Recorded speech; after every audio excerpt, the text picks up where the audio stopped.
Good evening, everyone. Coming to you a little bit later tonight than we intended to, but we had some matters to take care of this afternoon, so puts our time together a little bit later. So hopefully, if you are unable to study this tonight, that maybe you'll take advantage and double up tomorrow, as we'll have an opportunity to spend some time together to conclude Daniel 2 tomorrow. So if it's too late for you tonight to sit down and listen and take part in this study, then I understand that and hope and pray that you'll spend some time maybe tomorrow night with both of these presentations. Tonight we begin our study in Daniel chapter 2, and we closed Daniel chapter 1 having discussed the idea of tough times will come, tough times are coming.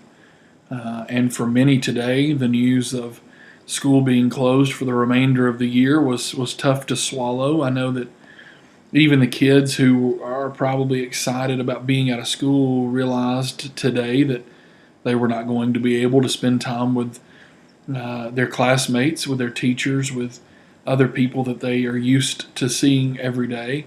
And that's a very tough thing. And we know, as we talked about in Daniel chapter 1, that when tough times do come up, tough people will survive and will move forward with God's help. And Daniel chapter 2 picks up on that theme almost immediately, but it just sets a little bit of a different scene behind Daniel. In Daniel chapter 1, we have sort of a mental image of Daniel in a jail cell almost, and that's probably not too far from the truth, but it was a holding place, a holding pattern for those who had been brought to Babylon. And in that picture, what we get is Daniel as a man who refused to defile himself. He made it a goal of his, and he committed it to God, that he was going to remain exactly as God would have him to remain. And that's where we sort of left off, was this idea of tough people will make it, will survive, will move forward with God's help. And so Daniel chapter 2 begins on the heels of this discussion of Daniel and his friends inside this holding pattern, if you will, waiting for what was going to be their jobs, what was going to be their life moving forward. As we are able to read this, we know that eventually there's going to be a return home from Babylon, but you have to understand, and I have to understand, when we study these things for the context's sake, you have to understand that there was no knowledge of that at this time. Daniel and his friends here, Hananiah, Mishael, and Azariah, his name left me for a moment, they entered into these moments, into these times together as though this was going to be the remainder of their life. And there's no reason to think that it was not basically the remainder of their life spent in Babylonian captivity. So anyway, with all that introduction, we begin chapter 2. But just wanted to put before you again this concept of tough people, because you're going to see that again. It's going to creep up here in chapter 2. Tonight, what we're going to do, we're just going to look at the first 19 verses of chapter 2, because honestly, this is a rather large story. It covers a lot of detail in the sense of gaining access to what it was like for Daniel and the challenge that was put before him to be consistent in his decision that he made sitting in that holding pen about the food and about not defiling himself, and understanding that a test is a test and you're going to have to be able to succeed even in hard moments. All of those things, chapter 2 sort of has these details lined up about just who Daniel is, and you're going to see his connection to Nebuchadnezzar come alive in chapter 2. So let's begin in verse 1, and we'll read several verses here out of the first 19, and then we're going to point out a couple of things as we go, and then we'll have some final thoughts to draw our study to a close tonight. In the second year of the reign of Nebuchadnezzar, Nebuchadnezzar had dreams. His spirit was troubled. His sleep left him. And the king commanded that the magicians, the enchanters, the sorcerers, and the Chaldeans be summoned to tell the king his dreams. So they came in and they stood before the king, and the king said to them, I had a dream, and my spirit is troubled to know the dream. Then the Chaldeans said to the king in Aramaic, O king, live forever. Tell your servants the dream, and we will show the interpretation." The king answered and said to the Chaldeans, "The word from me is firm. If you do not make known to me the dream and its interpretation, you shall be torn limb from limb, your houses shall be laid in ruins. But if you show the dream and its interpretation, you shall receive from me gifts and rewards and great honor. Therefore, show me the dream and its interpretation." They answered a second time and said, "Let the king tell his servants the dream. We will show its interpretation." The king answered and said, "I know with certainty that you are trying to gain time because you see that the word from me is firm. If you do not make the dream known to me, there is but one sentence for you. You have agreed to speak lying and corrupt words before me till the times change. Therefore tell me the dream, and I shall know you can show me its interpretation." The Chaldeans answered the king and said, "There is not a man on earth who can meet the king's demand, for no great and powerful king has asked such a thing of any magician or enchanter or Chaldean. The thing that the king asks is difficult, and no one can show it to the king except the gods, whose dwelling is not with the flesh." Because of this, the king was angry and very furious, and commanded that all the wise men of Babylon be destroyed. Let's pause just for a moment, and let's talk about this concept that the Chaldeans bring up. It really is truthful. They had no idea what the dream was. There was no way that they could read Nebuchadnezzar's mind and come up with the dream. They just were unable to do so. Just as you and I, if I were to come up to you, and obviously this wouldn't take place anytime soon because we're not allowed to be around each other, but if I were to come up to you somewhere in the future and say, "Tell me what I dreamed last night," you might make some guesses, but you'd have no idea. And for Nebuchadnezzar, he sees this as an opportunity, as we might say, to separate the wheat from the chaff.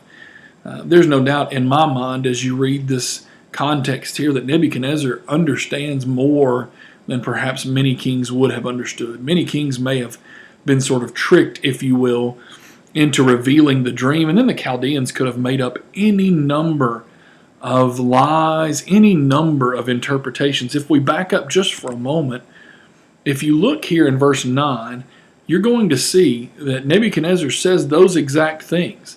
He says, "You have agreed to speak lying and corrupt words before me till the times change." He sees right through this thin veil that they've put up, that they know everything, that they can do magic, as it were.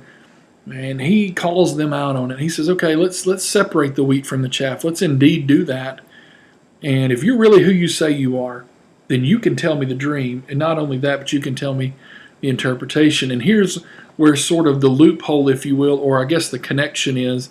For Nebuchadnezzar, he really was concerned. If you go all the way back to verse 1, you see this. His spirit was troubled. He was not sleeping. It is a fear of his. These dreams have really taken over his life. And so he is really concerned about this. He's very, very worried about what might be coming out of these particular dreams and visions. And so for him, the interpretation was crucial. It was vital. It was absolutely a necessity for him to know. But here's what he also knew. He knew the truth behind these men, these Chaldeans, and that's where he comes up with this concept. He says, "You guys have already spoken to one another, and you've made up your mind that basically if I tell you the dream, you're going to make up something. You're going to come up with some type of diluted story, and you're going to call that the interpretation. And then you'll all agree to it as though basically I'm the one." Nebuchadnezzar would have probably looked at them and thought, "You're going to look at me like I'm crazy if I disagree with you, if you all agree as quote-unquote wise men." Now the Chaldeans, to their credit, they're absolutely truthful. If you look at their words here, they're absolutely truthful. You look at the highlighted verse here in verses 10 and 11, their quote is spot on. There's not a man on earth. They're truthful. They're transparent. They see the writing on the wall, which is kind of ironic since that's going to be Daniel chapter 5, but they see the writing on the wall. They know that they're absolutely doomed. They have no hope of getting out of this without being in severe trouble. And so because of that, it's amazing, they actually tell the truth. It's amazing. Once they're pushed against the wall and once it's come to their realization that they're not going to escape the wrath of Nebuchadnezzar, they're truthful. There's not a man on earth, that's absolutely true, who can meet the king's demand. No great and powerful king has asked such a thing of any magician or enchanter or Chaldean. The thing that the king asks is difficult, and no one can show it to the king except the gods. Now here's their mistake. You see it how it's written here in the English Standard Version. It's probably written the same way in your Bible that you're looking at, hopefully, right now. But when they use the term gods, they do not mean Yahweh. They do not mean Jehovah. They do not mean the one true and living God. To them, the term God insinuated some type of sculpture, some type of statue, some type of object, excuse me, some type of object that they could bow down to. And so they're truthful to a fault, I suppose you would say, as they admit, basically, and truthfully, if you read into this comment made by these Chaldean men, then basically it would have been easy for Nebuchadnezzar or anyone else in the audience that day to say, now wait a minute. If you're admitting that you can't do this, then that pokes holes in everything you've ever said or done, which would have been true. Everything they had said or done was based off of a false pretense. It was based off of a false concept, based off of a false identity. And you see that revealed here in verse 11. No one can show it to the king except the gods. My version and yours as well has a little g there, meaning certainly they're not talking about the one true and living God, but they are absolutely accurate. There's not a man on earth, number one. What Nebuchadnezzar is asking is difficult, number two. And number three, the only person that could do this, the only being that could do this, is one who does not dwell with the flesh. Now, Nebuchadnezzar responds angrily, and he commands that all the wise men of Babylon be destroyed. Now, what that means is there's a decree going to go out. Let's read now, beginning in verse 13. The wise men were about to be killed, and they sought Daniel and his companions to kill them. Then Daniel replied with prudence and discretion. I can't stress that enough. In times of frustration, maybe in times of stress, it is so vital that you trust the people who speak with prudence and discretion instead of those who speak off the cuff. It is so hard right now in our country and in our state even. I mentioned this last night in our time of study. It's really beyond time for a lot of us to keep our mouths shut and listen, because there are people who are speaking with prudence and discretion concerning the matters of our country.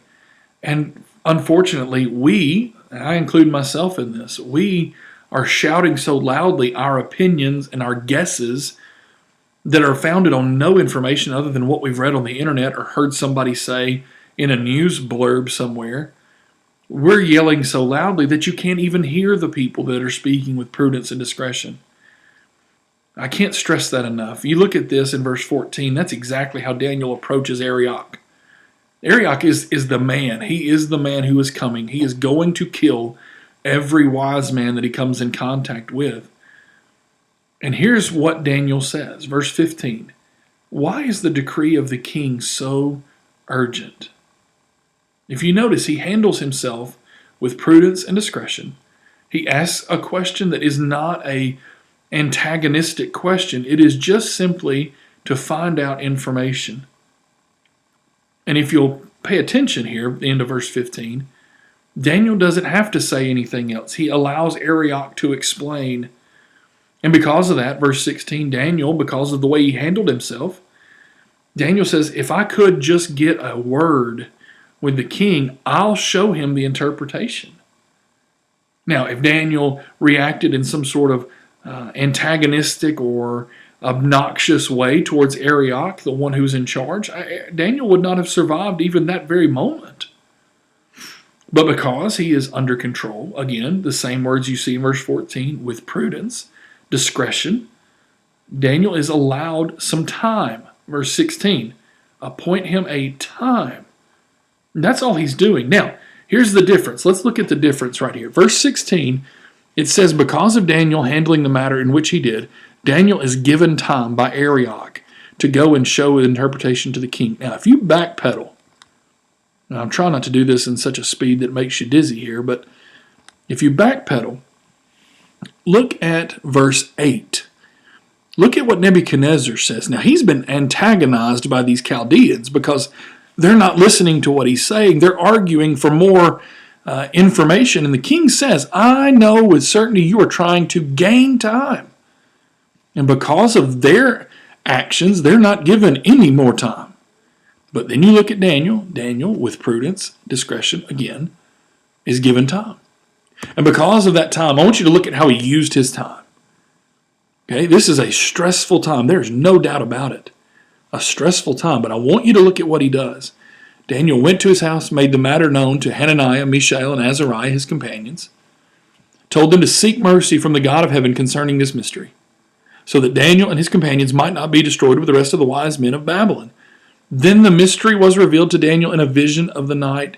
Then Daniel blessed the God of heaven. You see the highlighted verse there, verse 19. It really is that simple. Daniel is the right person. Daniel goes to the right power, and Daniel knows who belongs on the throne, and it's not Nebuchadnezzar. And so here's what we want to look at tonight as we close our study tonight. These first 19 verses tell you a little bit about who Daniel is. He's not just some precocious young man who begged for a different diet standing in a holding pen. There's been a lot made, and I don't have a whole lot of thoughts on this, but I wanted to just share this. There's been a whole lot made of Daniel's diet. If you want to eat more vegetables and fruit, go right ahead. You don't need to be told that by Daniel, but I understand that it has nothing to do with the food. That concept in Daniel chapter 1 has everything to do with learning about Daniel the man. And Daniel the man is a patient, prudent, discreet, humble man of God who understands that there's no power in Daniel himself. That the power is in God.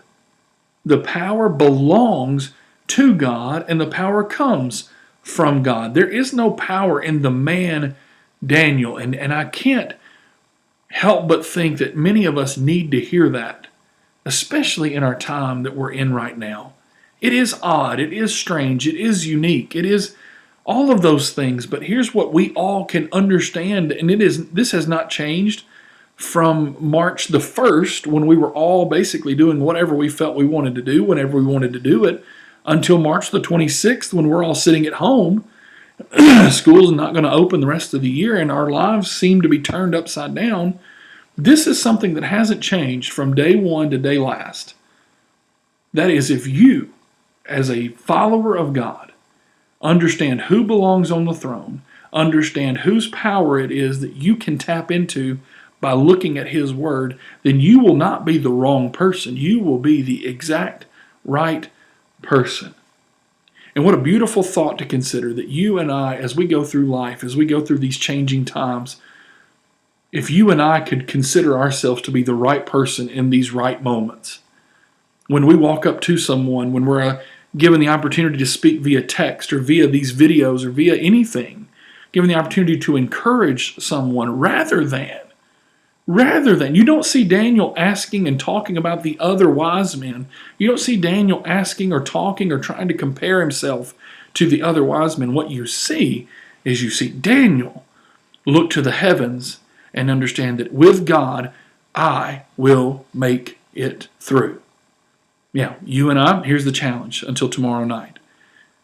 Are you trusting in the wrong person? Have you put yourself or others or even other things on the throne instead of God?